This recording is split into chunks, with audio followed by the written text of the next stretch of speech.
So while Darrell is trying to figure out what kind of construction mayhem is occurring outside, do we have any questions?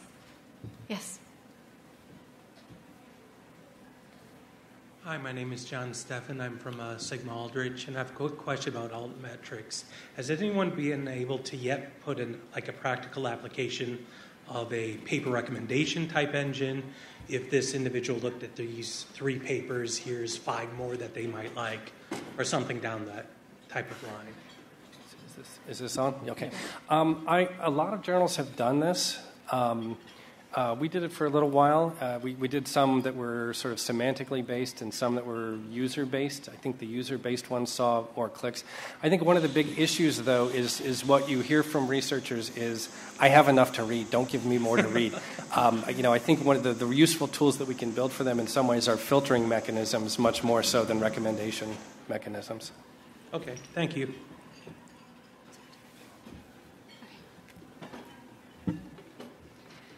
I have a question.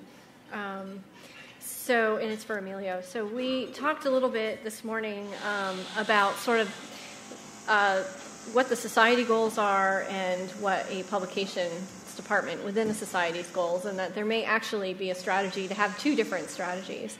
And it really sounds like you and your organization have figured out how to make those marry very well. And I'm wondering if you have any advice for the rest of us about how to ensure that the mission of the organization and the mission of the publications are closely tied to each other. I think any advice I would have is probably colored by the fact that we're a relatively small society, right? So with somewhere around 1,000 members, depending on the year, I actually talk to the executive director all the time. So the leadership of the society and the leadership of the journal overlap. They're colleagues. We see each other at work. We're corresponding amongst ourselves about our own manuscripts. So I'm not sure how helpful that can be, other than there is people don't use it very much, but the phone is good for making phone calls, and so Robin and I talk all the time about things that we think are important. In fact, 2 days ago, we were talking about both society and journal business together. So I think that's part of it. I think the other thing too is that so we are working on a strategic plan right now, and I think that volume of literature is something that is really relevant to us as researchers. So, for instance, as we're thinking about our portfolio of journals and publications, we don't think we need to add to the number of journals that are out there. We think we need to make the journal we have better for our readers and our authors. And that's something that we're talking about doing as a society, because our members really do see the journal as a core part of our society mission.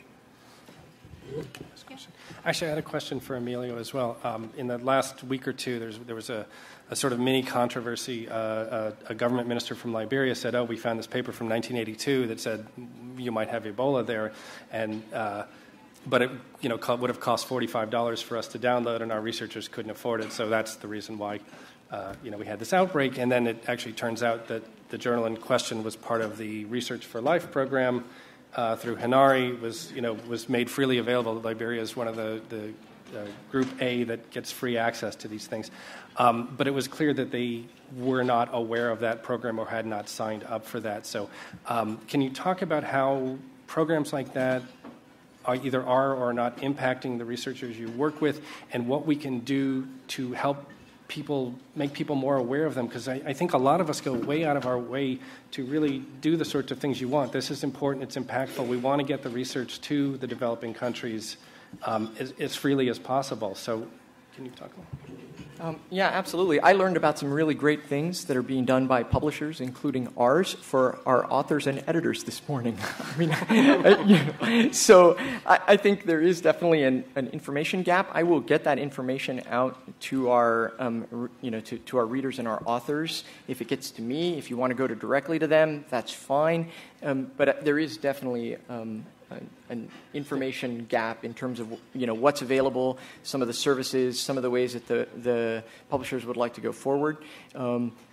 We're perhaps a relatively small journal in the stable, so it may be partly that some journals are more aware of that than others.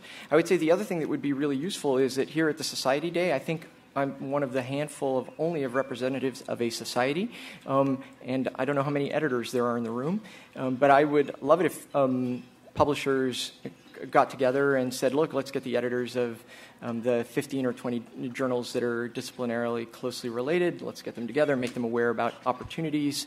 All the things that we were hearing about, cascading submissions and all that kind of stuff, that stuff I do on my own because I think it's important and because I know about it and I'm aware of it. That's not something that any of us have ever been made aware of. So, I would say that an information session for new editors and societies would be incredibly useful. And I say that having heard a couple of days ago that probably our managing editor won't be at our annual meeting this year. And so that's one of the reasons perhaps why those kinds of interactions don't happen. As budgets become tighter, it becomes difficult to send a managing editor to every single one of the society meetings or to meet with the editorial board directly. I understand it's a little more expensive, especially for a society like ours, which is global. And so our annual meetings are in Tanzania, Hawaii, Brazil, the south of France. I bet our rep will be there for that one. So I understand, but I think that's really important to do. Yeah, no, I think it's an important point. I think we often do a poor job of making the things we do, making it known that we do it. And access without discovery is pointless. You can make things as free as possible, but if people don't know they're there and can't find them, they can't do that. And I think the societies are sort of at the coalface for us. They're this incredible tool we have to reach directly to the members of the society, to the researchers in the field, and to make these programs at least popularize them and make sure people know that they're there and how to sign up and how to get these things. And I think we could do a much better job at that. Yeah, and to that I would also add, as I hog the session before I take the question, is that we are volunteers, right? Here's the knock on certain corners of the publishing world is that, we're volunteers. That includes the editor-in-chief. And so, I heard lots of great suggestions on how important it is to do marketing and things like that this morning. And I think I can do that around 3:30 this morning. Before I grade and after I work on my manuscripts and think about my students' thesis defense. So we know that we have to do, marketing. We know that marketing professionals are better at it than ecologists, and we know about strategic planning, and we know there are people who are better trained to do that than we are. But we don't have the resources or the time. Time is just as important as money these days for societies, and anything journals, publishers can help us do with either of those things are welcome. Hi, quick question. David, when you're looking at metrics, have you looked at metrics and the science of science policy, and what do you think about the potential for that? Which policy? Science of science policy. I'm not familiar with that. I won't. I'll talk to you about it offline. But it's Rebecca Rosen and Julia Lane. Right. They wrote the paper on metrics. Right. Yeah. No. I think there's a lot of efforts. There's a lot of experimentation going on. We think about new metrics, but people have been doing, the eigenfactor and the H factor and things like that, which sort of get pushed to the side in this sort of social media. We can measure tweets, the twimpact, as it were.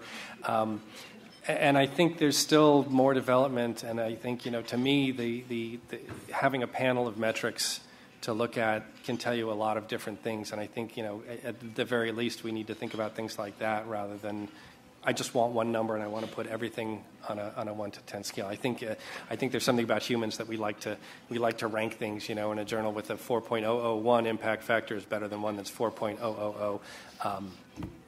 I think you could just say these are all 4 impact factors, and I think it would be a lot easier. And I think if you had, a variety of things to look at, I think you could learn a lot more. I have a question for David, despite your caveat of not belonging on this panel. So the number one question when open access is discussed at any of the editorial board meetings that we have, somebody always says, well, the papers that are open are downloaded more and cited more, right? And it seems like research has been conflicted on that. So is this true or false? Yeah. Downloaded more, absolutely. Cited more, absolutely not. There are a lot of studies that have been done. I think Spark Europe keeps a page of 50 studies that have been done on this. Almost all of them are correlative studies. We looked in a journal and we said, here are the open access papers, here are the subscription papers. these ones get downloaded more, these ones get cited more. But there's no causative nature because they don't do the proper controls for an experiment. And the problem here is a thing called selection bias. So if you're a researcher and it costs $3,000, as Emilio noted, to publish a paper, if you have that money to spend on an open access paper, you're probably a pretty well-funded lab. Well, maybe there's a reason your lab is better funded than a lab that can't afford that. Maybe you're doing better research, maybe not. Maybe you're better known. Also, I hear this all the time from authors of, well, we don't have that much money for open access, so we save it for our really important, really good papers. Our mediocre papers we'll just publish and we won't pay the extra money. So what you're looking at is potentially a difference in an economic difference, not necessarily an access difference. So there's been one study that I know of that Phil Davis did with, I think, 35 journals in humanities, social sciences, and the sciences, where for 3 years they made a random set of articles open access and a random set of articles closed access, and they compared the two. And if I recall correctly, the open access articles were downloaded almost twice as often in terms of HTML and PDF downloads, but citation was pretty much completely flat. So it belies the notion that you can buy citations by paying $3,000. Your work has to be good to get cited, basically. That's what I tell them. Thank you. And I guess I'd just add a corollary to David's point in that we're relatively new to open access, or at least in terms of having a growing portion of our papers submitted and published under that mode. But we found this year, in looking at our usage metrics, some very large aberrations in usage caused by robotic crawling. And this is not what I'd call sort of robotic crawling for multiple sites trying to build databases. This is 3 or 4 sites that are crawling the same articles 10, 15 times an hour. So that really distorts your the statistics if you're looking at that gross type of level. Yeah, it's really hard to filter a lot of that out, and one of the big problems in the altmetric world is consistency. Depending on where you source your usage data, depending on where you source your information on Twitter, you have different numbers for the same papers from different altmetrics companies. And so I know NISO has been working to try and create some standards for these, which I think will help a lot. The other point also just on that study was the idea on citations and open access is that most researchers who are going to cite a given paper probably have access to it already. The people who are going to publish more papers are at a research institution. Odds are they probably already have access to the paper. And what open access does, and this is a really good thing, is it really broadens the people who can get to that paper. You can get the paper out to a clinician or a policymaker or someone who won't necessarily write the next paper and do the citation. And that's a real benefit of open access. I think that the lack of citation advantage, people sort of fight against that because they want that as a selling point. But the reality of it is that is showing you that you are opening the doors and you're reaching a much broader audience. Yeah, I just wanted to emphasize how really important that is, especially for communities like ours, right? Which is that, yes, most of the researchers who are submitting to us and publishing with us and are citing papers by us are in either North America, Europe, Mexico, or Brazil, all of which have, generally speaking, access to those through their institutions. But as soon as they leave those institutions, they're not going to have access to those anymore, and those are those conservation practitioners especially, or people who go into government who need those to a certain degree. And also, the reason they're not being cited, I would bet that those the lack of a citation difference is also because the people who are both writing and citing those work are in certain places. So if you made things open access, you wouldn't suddenly find that in sub-Saharan Africa, your rates of citation would go, okay, fine, they'd go from 10 to 20, but still that means that access is available. Statistical blip. Yeah, that's right. It's a statistical blip. It doesn't really mean anything in terms of citation unless you're looking at the people in those countries who didn't have access to that research before. We have people who have co-authored papers with people that the lead author will have access to that paper because of where they're based, but the co-authors weren't, even though the work was done in that country. So that is what our co-authors are struggling with, right? And so that's why the focus on citations is really useful, because it's a metric to sell it to our editorial board and our institutions. But in terms of the impact on the ground, the potential importance is far outweighs that, I think. So I think we have to wrap it up for the next session, but there was something, there was just a statistic that Will shared with us that sort of stuck with me and maybe is food for thought as we're talking about societies and publishers. And that is that in the ideal world, 2/3 of the authors felt as though research should be freely available, and 2/3 of societies felt that research should be freely available. And yet in an ideal world, that seemed not as possible. And it does occur to me that we have yet to see a solution and a model that works for the ideal. And this is, a great group to really start thinking about that and whether or not we can move to an open access and financial viability for societies in tandem. Thank you. Thank you. Thank you.